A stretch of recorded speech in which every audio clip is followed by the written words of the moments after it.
সুনামগঞ্জ জেলার দোহারাবাজার উপজেলার পুরাতন প্রাচীন জনপদ আমবাড়ি বাজার।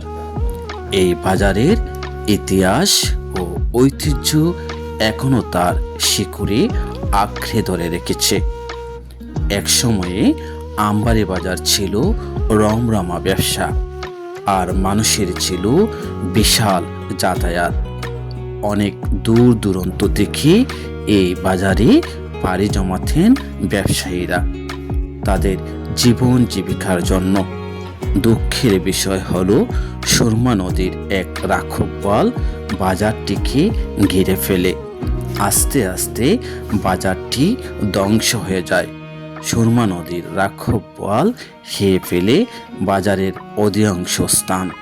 নতুন করে আবার জেগে উঠেছে বাজারের নতুন মুখ। এভাবে ফিরে আসবে বাজারটি ইতিহাসের পাতায়। নতুনরা জানবে বাজারের ইতিহাস ঐতিহ্য।